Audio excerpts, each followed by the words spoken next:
Municipal ఎన్నికల results వచ్చినాయి. Municipal ఎన్నికల రిజల్ట్స్ ఏం చెప్తున్నాయి? ఏ పార్టీకి ఏం చెప్పినాయి ఈ ఎన్నికల రిజల్ట్స్? ఇప్పుడు ప్రతి పార్టీ కూడా వచ్చిన రిజల్ట్స్ ఏంది?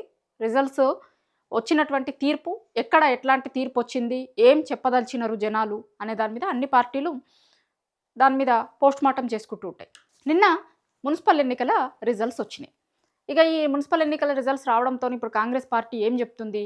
మొత్తం మేము వార్ వన్ సైడ్ అయింది, చాలా అనూహ్యమైనటువంటి తీర్పు ఇచ్చిర్రు జనాలు అనేది కాంగ్రెస్ పార్టీ వాళ్ళు చెప్తున్నారు నిన్నటి నుంచి. ఎన్నికల ముందు వాళ్ళేం పెద్ద రిఫరెండం అని అనలేదు, కానీ ఇప్పుడు కొంతమంది కాంగ్రెస్ పార్టీలో ఉన్నోళ్ళు ఆఫ్ ది రికార్డులలో ఆన్ రికార్డులలో రిఫరెండం లానే చూడాల్సి వస్తుంది, మాకు వచ్చినటువంటి విక్టరీని 90% గెలిచినాం మేము, అసలు జనాలందరూ కాంగ్రెస్ పార్టీ పాలన పట్ల ఎట్లా ఉన్నారు, సాటిస్ఫైగా ఉన్నారు అనేది ఈ రిజల్ట్స్లలో వచ్చింది అని మాట్లాడుతారు. తీర్పును చూసినప్పుడు అట్లయితే కనిపిస్తలేదు. వాళ్ళకి 50% వచ్చింది. నిజానికి అధికార పార్టీలు ఎప్పుడైనా సరే దగ్గర దగ్గర 80-90% రిజల్ట్ వస్తాయి, వన్ సైడెడ్గా వస్తాయి. మనం గతంలో బీఆర్ఎస్ అధికారంలో ఉన్నప్పుడు మున్సిపల్ ఎన్నికలలో బీఆర్ఎస్ పార్టీకి అట్లనే వచ్చింది తీర్పు. తెలంగాణ రాష్ట్రం వచ్చిన తర్వాత బీఆర్ఎస్, అప్పుడు టీఆర్ఎస్ పార్టీగా ఉండే వాళ్ళు అధికారంలో ఉన్నారు 10 ఏళ్ళు. దాని తర్వాత ఇప్పుడు కాంగ్రెస్ వచ్చింది, తెలంగాణ వచ్చిన తర్వాతే తీసుకుందాం. అప్పుడు వాళ్ళకి దగ్గర దగ్గర 90% రాకు వచ్చింది. ఇప్పుడు వీళ్ళకి అధికారంలోకి వచ్చి 2 ఏళ్ళే అవుతుంది. 2 ఏళ్ళ తర్వాతనే జనాలు 50% ఇచ్చిర్రు. మొత్తం వాళ్ళు వన్ సైడెడ్ ఏం చెప్పలే జనాలు.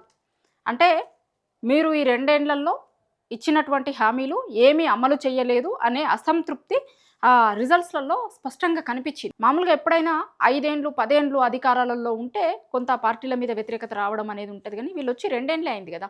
2 ఏళ్లలో జరిగిన ఎన్నికలకు ఇప్పుడు వచ్చినటువంటి తీర్పు వాళ్ళు చెప్తున్నట్టుగా ఓ బ్రహ్మాండమైనటువంటి తీర్పు ఏం కాదు ఇది. అట్లా అనుకుంటే కనుక 90% కంటే ఎక్కువ. కానీ వాళ్ళు ఏమంటారు, ఇవాళ హంగు వచ్చింది కదా చాలా చోట్ల, వాటిని కూడా కలుపుకుంటే అంటున్నారు. అంటే హంగు వచ్చింది వీళ్ళ ఏం కాదు, వీళ్ళకి ఎన్నైతే వచ్చినాయో అవే వీళ్ళకి 50% వచ్చింది. మిగతా ప్రతిపక్షాలకి 50% ఇచ్చిరు. అంటే మీరు 100% మీ పాలనని జనాలు యాక్సెప్ట్ చేసినట్టు కాదు. మా పాలనని యాక్సెప్ట్ చేసిరు జనాలు అని చెప్పుకుంటానికి లేదు. మొన్న సర్పంచ్ ఎన్నికలలో అదే జరిగింది, ఇప్పుడు అదే జరిగింది. బీఆర్ఎస్ పెద్ద ఎక్కువ కాన్సన్ట్రేట్ చేసింది కూడా లేదు. ఓదికు కాంగ్రెస్ తరపున సీఎం రేవంత్ రెడ్డి గారు ప్రచారం చేసిరు, 10 జిల్లాలలో ప్రచారం చేసిరు, పైనుంచి కిందిరాక మనోడే ఉండాలి అని చెప్పిరు.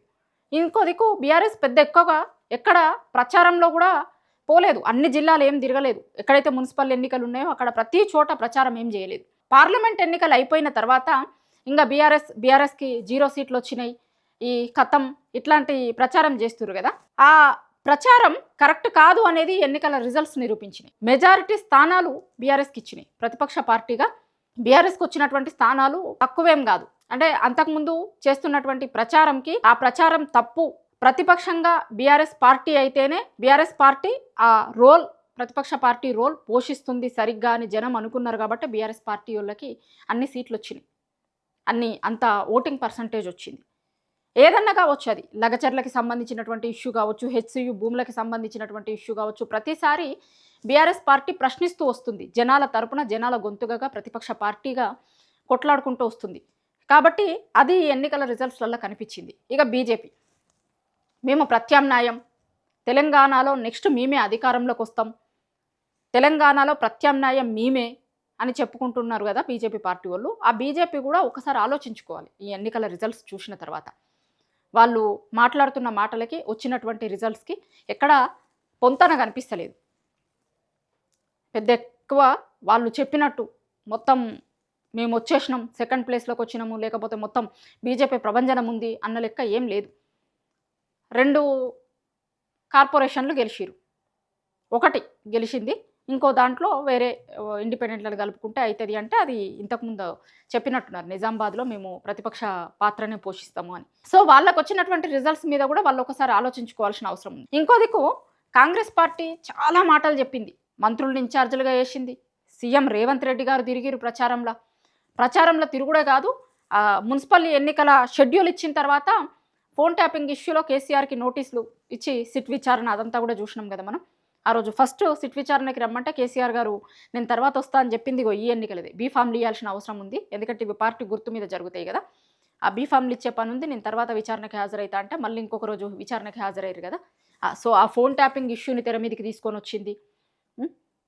దాని తర్వాత జాతిపిత కమెంట్స్ ఇట్లాంటివి అసలు ఆ ఎన్నికల ప్రచారాన్ని నార్మల్ జనరల్ ఎలక్షన్స్ జరిగితే అసెంబ్లీ ఎన్నికలు జరిగితే ఎట్లా ప్రచారం చేసి ఎట్లా మాట్లాడతారో అంత అట్లా మాట్లాడిరు అధికార పార్టీ సీఎం రేవంత్ రెడ్డి గారు. ప్రతి జిల్లా తిరిగి మాట్లాడిరు. అక్కడ ఇన్ఛార్జీలుగా మంత్రులను వేసిరు, ఇన్ఛార్జీలుగా చాలామందిని వేసిరు. ఆ వాళ్ళకే బాధ్యతలు మీరు ఖచ్చితంగా మీరు గెలిపించాల్సినటువంటి బాధ్యత, ఒకవేళ ఓడిపోతే మీదే బాధ్యత అవుతుంది అని మంత్రులను కూడా హెచ్చరించారు. ఇంత చేస్తే కూడా గెలిచింది 50%. అంటే మీ మీద జనాలు అంత సంతృప్తిగా లేరు అనేది ఖచ్చితంగా ఈ ఎలక్షన్ రిజల్ట్స్ చూసిన తర్వాత కాంగ్రెస్ పార్టీ ఒకసారి ఆలోచించుకోవాలి. కాంగ్రెస్ పార్టీ చెప్తున్నట్టు వార్ వన్ సైడు ఇట్లాంటిది ఏం లేదు, కనిపిస్తలేదు వచ్చినటువంటి రిజల్ట్స్ని చూసినప్పుడు. బయటికి ఇప్పుడు సర్పంచ్ ఎన్నికలు జరిగినప్పుడు కూడా అదే చెప్పారు, వచ్చినటువంటి దానికి వీళ్ళు చెప్పినటువంటి దానికి పొంతన లేకుండా చెప్పారు. ఇప్పుడు కూడా మళ్ళొకసారి అదే జరుగుతుంది, కానీ నిజంగా లెక్కలు చూసినప్పుడు అట్లాంటిది అయితే కనిపిస్తలేదు.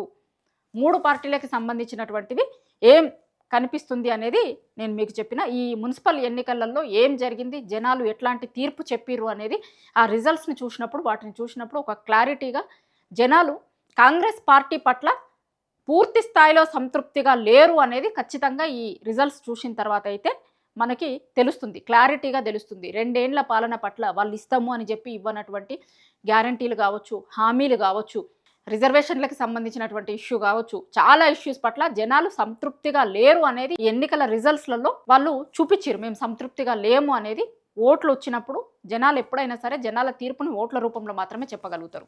సో ఈ రిజల్ట్స్ని చూసినప్పుడు 100% మీరు చేసినటువంటి దాని పట్ల జనాలు సాటిస్ఫైగా ఉన్నారు అని మీరు ఏదైతే చెప్తున్నారో అది అబద్ధం అనేది ఈ ఎన్నికల రిజల్ట్స్ నిరూపించినాయి.